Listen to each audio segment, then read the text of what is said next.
1. Hi everyone.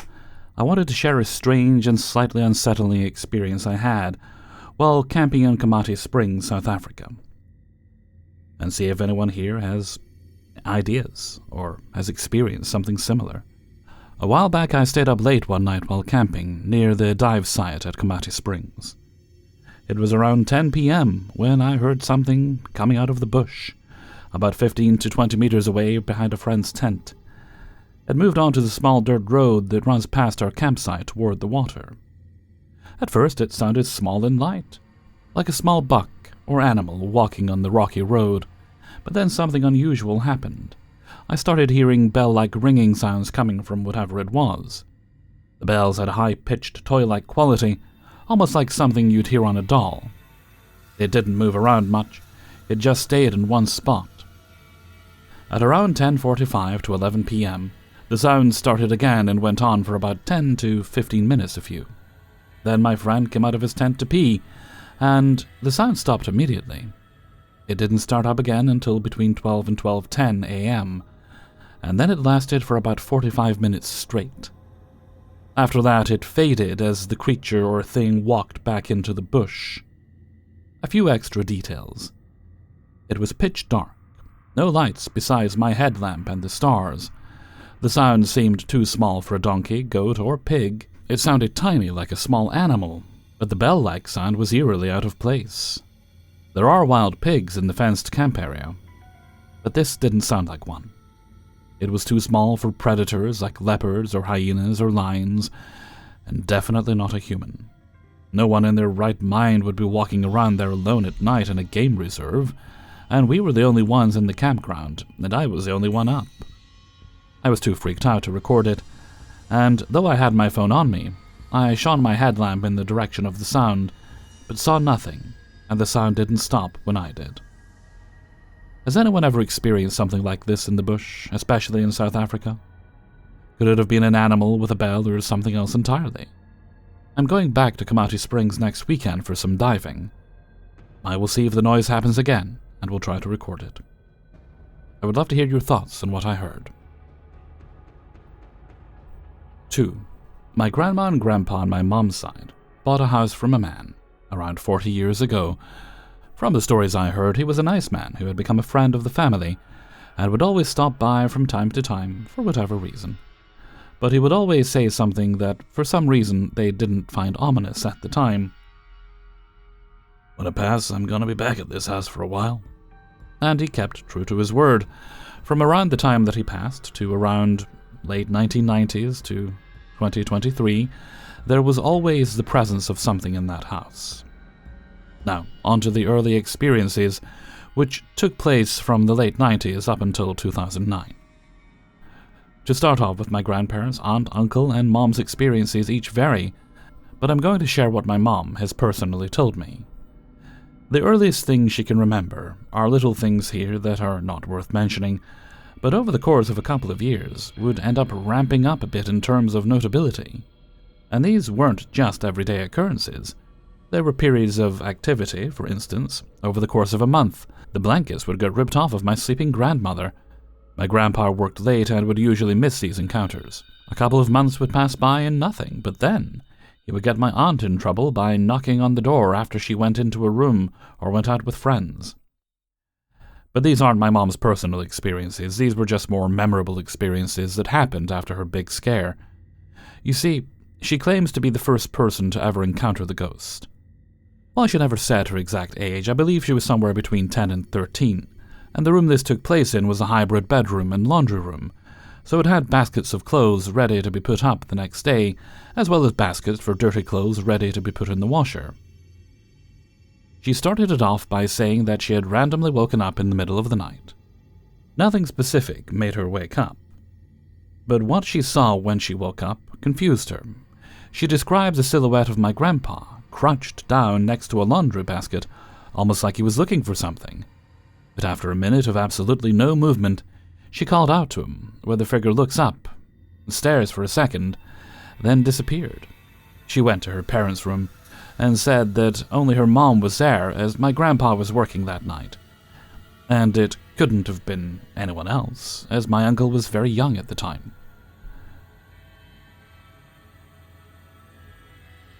When I was born, my mom was still quite young and decided to stay at my grandparents for a bit because my dad is a bit of a deadbeat. My crib was in her same old room, and this incident takes place during the day when she had to put me down for a nap.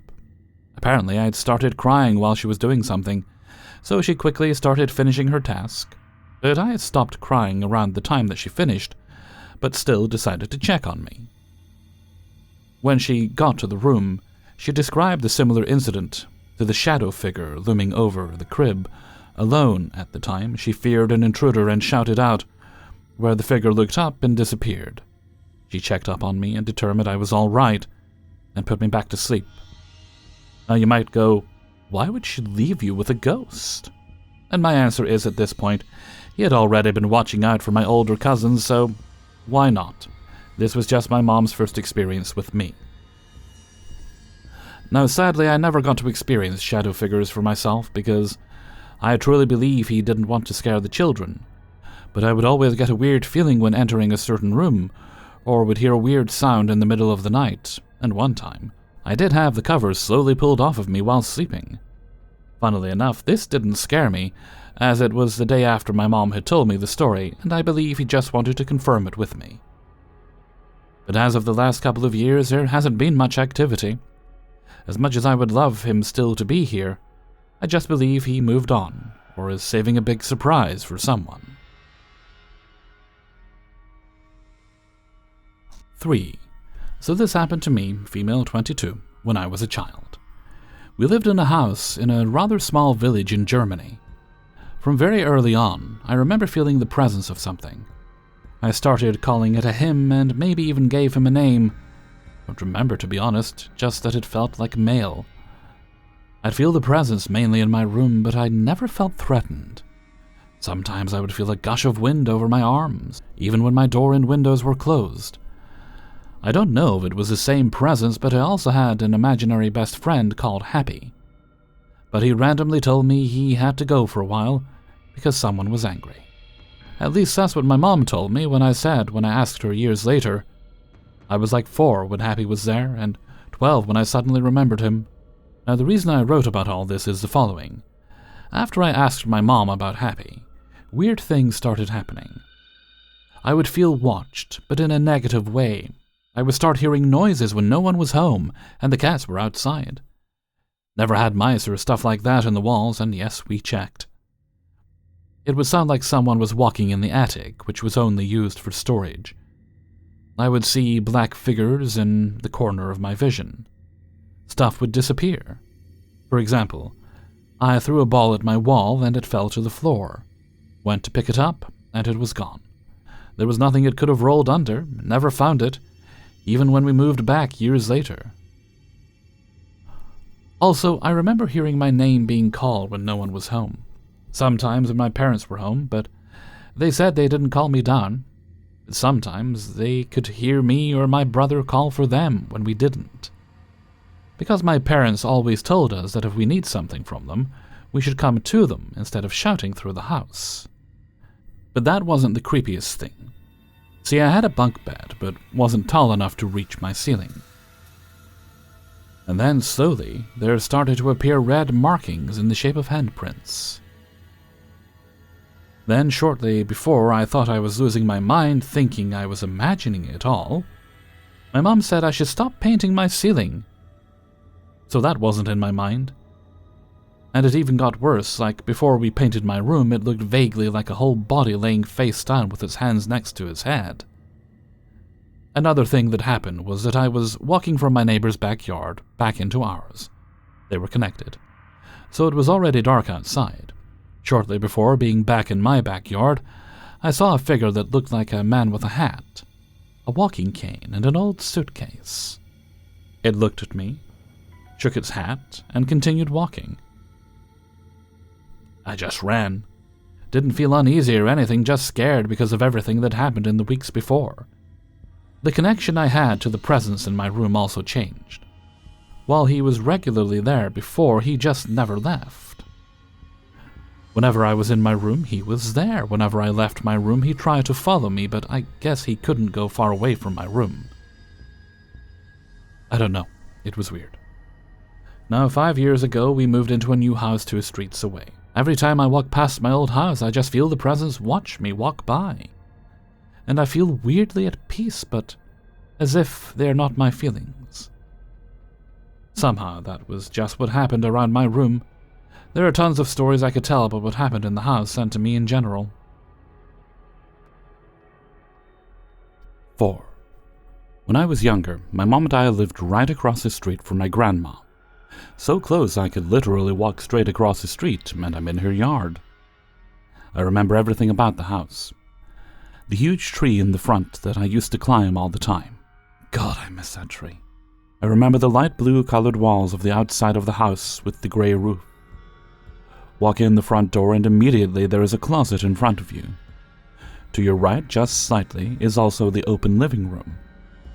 My grandfather's chair was also immediately to the right, with a TV in front of it. To the left, in the living room, was the couch.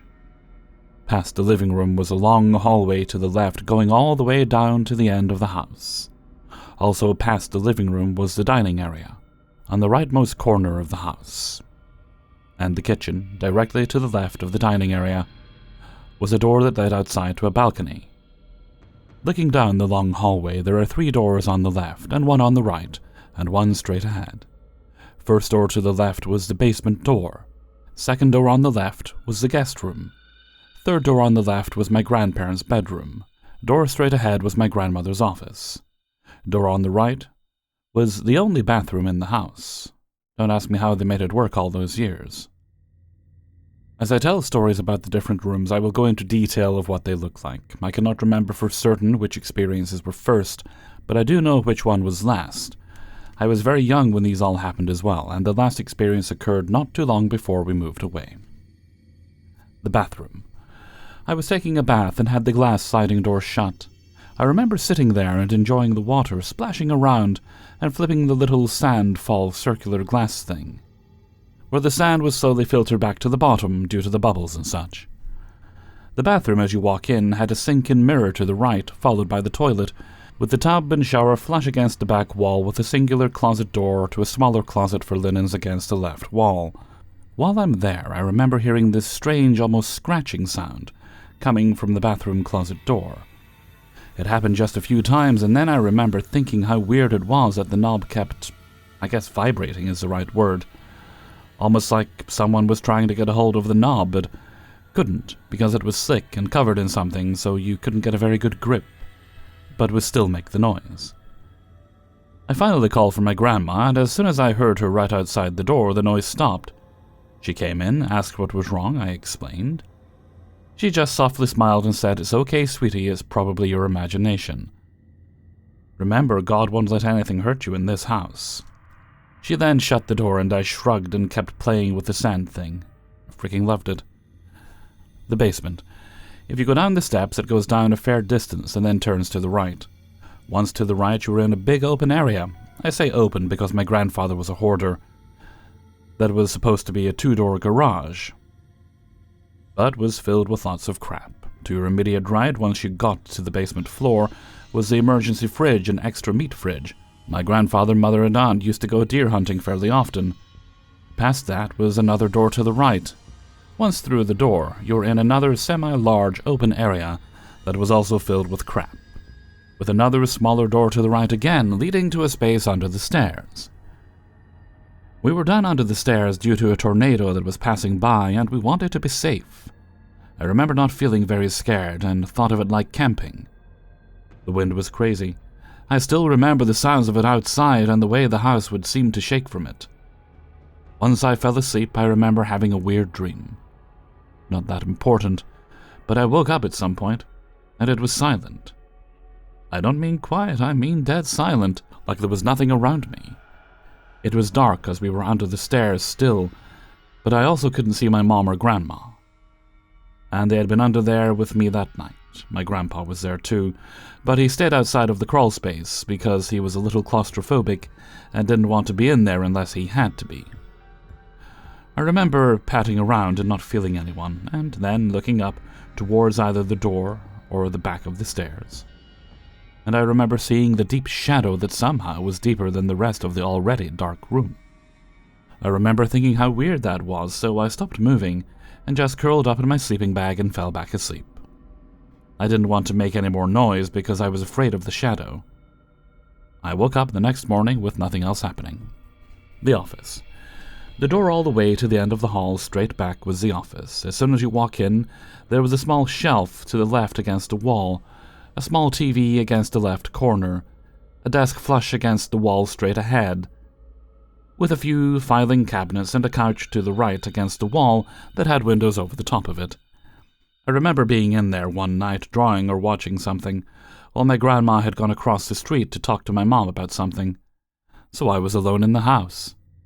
Wouldn't have been for long, and it's not like they went that far away. She was maybe 50 or 60 feet across the road. While I was back in the office, I heard the TV turn on in the living room and thought, oh, Papa's home. So I got up from my spot and went out into the hallway after opening the door. The first thing I noticed was how dark it was. The sun had started to set, but the hallway felt weirdly dark. And if the TV had been on, I would have seen the glow. I slowly walked out into the hallway until I was about halfway, the light from the office shining behind me. There was no noise, no light from the TV, there was nothing. I was so confused and called my grandpa's names. Nothing. So I shrugged and went back to the office and shut the door. The guest bedroom. I was growing up, and my grandma decided I was a big boy and needed to sleep on my own. So I went to the guest bedroom, second door on the left side of the hallway, to fall asleep with her that night. She tucked me in, kissed my head, and went to shut the door as she left, leaving it not all the way closed, but basically closed without latching. The room itself had a large armoire-type thing as soon as you opened the door on your left, followed by a small end table with a picture on it. The next thing was a bed that was right in the middle of the room against the far back wall that had windows over it, and then a closet to the middle right of the room. So that night I was tucked in, falling asleep, when I heard the door to the bedroom open. I could hear it clearly because the carpet in the bedroom was very high up, flush against the bottom of the door. Every time you opened it, you had to give it a good push and would clearly hear it open. So I opened my eyes and the door was open some. I remember how clearly I could see in the room because the moonlight was shining in from the windows. Then I heard an almost dragging and shuffling sound, but I couldn't see anything. Based off the noise, I could slowly follow whatever it was as it went around the bed to the far side of the bed, from my perspective, so it walked to the left as it entered the room before the noise stopped. It felt uncomfortable, so I threw the covers over my head and turned over. A few minutes passed, nothing. Then I heard a very distinct breath coming from behind me, and I mean right behind me. I threw the covers off to look, and I remember seeing a very distinct shape of something in the bed next to me. I could clearly see the impressions in the bed from something laying there next to me. Freaked out, I ran into my grandma's room crying and begging her to let me sleep in there. She let me, and that night I had one of the worst nightmares I've ever experienced. I was in a jail cell, but more like a third-party floater in the corner. Below me was a person with sandy blonde hair, white skin, rather pale, wearing a simple white t-shirt and blue jeans with some sneakers.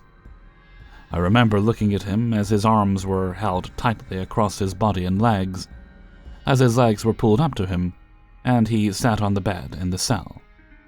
I remember hearing him whisper, "I'm so cold," before he started to shake. Then, right before my eyes, I watched as his body literally fell apart and crumpled to dust.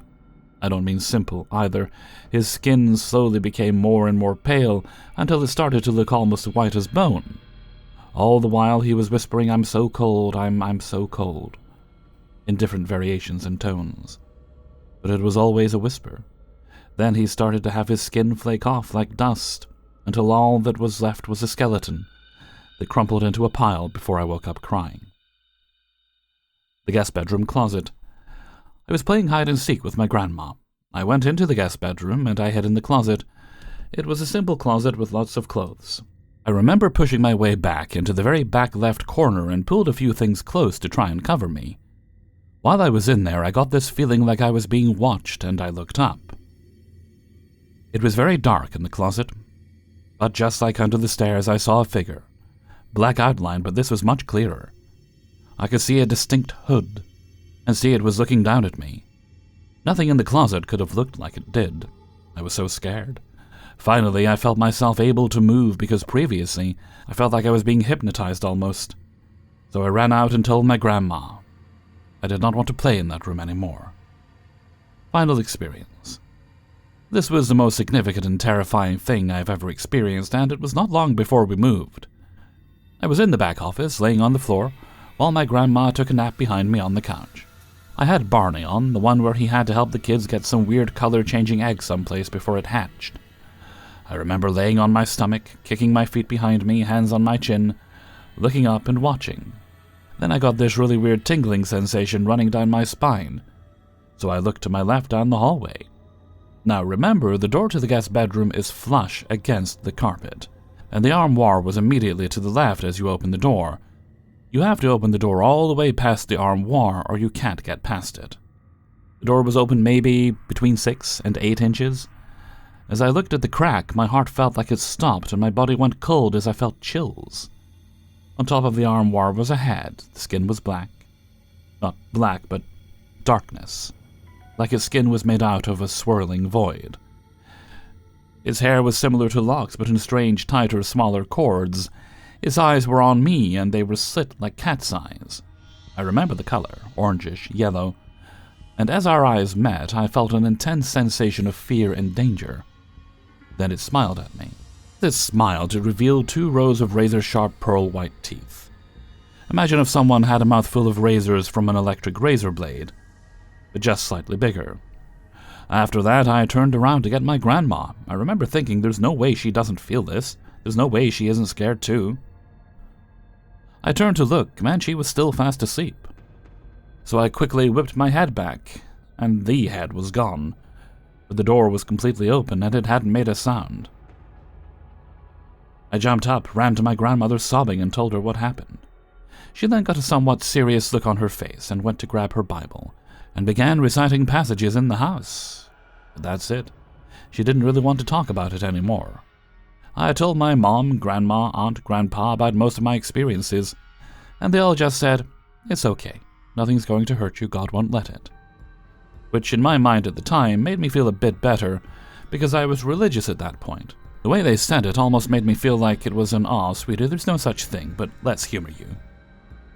After we moved, and a few years later, I brought some of it back up with my mom and my aunt respectively, asking if they remembered me talking about that stuff and if they ever saw anything. Well, they both decided I was old enough to tell the truth. My mom, aunt, and grandma had all experienced various things in the house like me, but mostly shadows and sounds. I was the only one to see a physical thing like the shadow face. They said it's best if we don't talk about it because that can be bad, and I agreed and left it alone. Now, this new place was over an hour away from our old place, and strange things happened there too. But I'm not talking about that. The last thing that ever happened involving that house was when I was much older, maybe 16, and one day my mom comes in to talk to me. She wants to know why I was telling my sister about the house we used to live in. I got really confused and said, I didn't. I don't usually like to talk about that house. She told me my sister was in the master bathroom, and she screamed and ran out crying, because she saw the exact same face I had when I was a kid, looking at her and smiling from behind the bed in the master bedroom. So my grandma and aunt went through and blessed the house. After that, we never saw the face again. Strange stuff like noises, thumps, and shadows moving, that still happened. But the face never came back, though I know I will never forget it. 5. Hi. I'm looking for some advice. My wife and I visited somewhere my dad had a paranormal experience in over 60 years ago, and I feel like she's brought something home with her. To give some context, we live in the south of England, and we've always been very interested in the paranormal, even if we don't believe in the classic definition of what a ghost is. Anyway, the place we visited was called St. Catherine's Church, and it's located in a tiny hamlet called Temple, or Bodmin Moor. When my dad was around 10 years old, he visited the church on a hot, still summer's day with his mum, dad, and nan. Just as they came to the entrance, someone had scribbled, Warning, this church is reputedly haunted by a poltergeist on a piece of cardboard. Like you do. But they entered anyway. After browsing for a couple of minutes, they heard the sound and turned to notice a large wooden candelabra on a round base wobbling from side to side. My dad remarked that he never saw his nan, who walked with a stick, move so quickly in his life. Fast forward to around 20 years ago, and my dad sharing this story with me. Naturally, I was desperate to visit, so he took me. We were both very nervous, but it felt beautifully peaceful and serene. In fact, in the time since, I've visited the church 2 more times, including once on my own, and didn't feel or experience anything. However, fast forward again to last week, when I suggested my wife and I visit, as we were staying at a nearby hotel and figured we'd pop in the way home. As I'd not experienced anything in there previously, I was matter-of-fact about going in, and wasn't expecting anything to happen. I was wrong. Upon entering, while we didn't immediately say anything to each other, something felt very wrong. Walking around, it felt like we were being watched, and we both noticed our heart rates increasing, and that it was just like we'd had a full-blown row with someone. We hung around for a few minutes before leaving and walking around the churchyard. My wife remarked before we entered the church that there were very few gravestones considering how old the church is. It turns out that in addition to offering clandestine weddings, the church buried people who committed suicide. Anyway, getting into the car to drive home, my wife told me she never wanted to go back there again. I agreed. In fact, it took me at least 30 minutes for my heart to feel like it was calming down. And that is what leads to me writing this. My wife feels like whatever was there that day has attached itself to her. She feels constantly stressed, she hasn't slept well at all, and for the first time in many years she's having recurring dreams about waking up and thinking the house is on fire, to the extent she is racing downstairs in the middle of the night to turn off the oven or hob she thinks is on. She's now also petrified of the dark. The one thing she did differently to me was touch many of the things in the church. The font, the candlesticks. She flicked through the visitor's book. Nobody had written anything about paranormal experiences, and aside from my dad's story, I can't find anything online from anyone either. She even sat down on a couple of chairs, remarking one of them seemed much warmer than the other, like as if someone had recently been sat on it. So my question is, if she has brought something home with her, what can we do to get rid of it? She has always felt she has been very sensitive to energies. Thank you for taking the time out of your day to read this, and for any advice. Hey everybody, Hellfreezer here, and thank you very much for listening to Paranormal Stories, episode 426. And big thanks to everyone who allowed me to use their stories in this video. Before you go, please hit the like button, and if you would be so good as to subscribe, that way you'll get notified when the new videos go up. If you'd like to support the channel, you can do that by supporting me on my Patreon page for $1 or more if you would prefer a month, and if you do that, you get access to all the videos at once on a Monday. There's also a link to my Teespring store if you'd like to buy some merchandise. Okay. Let's move on to Hellfreezer's question of the day, as that's the businessy part out of the way. Today's question is, do you have any hobbies that you've put down and always mean to get back to, but something always comes up? Or you get distracted by something else? I like playing guitar. My guitar sits in my living room right now. It's a little dusty. And I always think, one day I'd like to have the time to sit down and master it, to learn it properly. I can play a few songs, certainly. Nothing super fancy. But I can play a bit. It was actually my father's guitar, so there is sentimental value to it. But I never have the time. I never have time to sit down and read for pleasure as well these days. That's why I love audiobooks so much, because I can do that while doing other things. Anyway, let me know what you think in a comment below. And before we go, let's take a look at the answer of the day from a previous video. And this one comes from Paranormal Stories 424, and it is, would you investigate loud screeches in the middle of the night? And today's answer comes from, let's see, Denise Hogan Gennaro. Heck no, I'm no member of Mystery Inc. other than Scooby-Doo, and I wouldn't even do it for a Scooby snack. quite right too, Denise, and thank you very much for your answer. And with that, I'm going to head off for now. So until next time, thank you very much for listening, and take very good care of yourselves.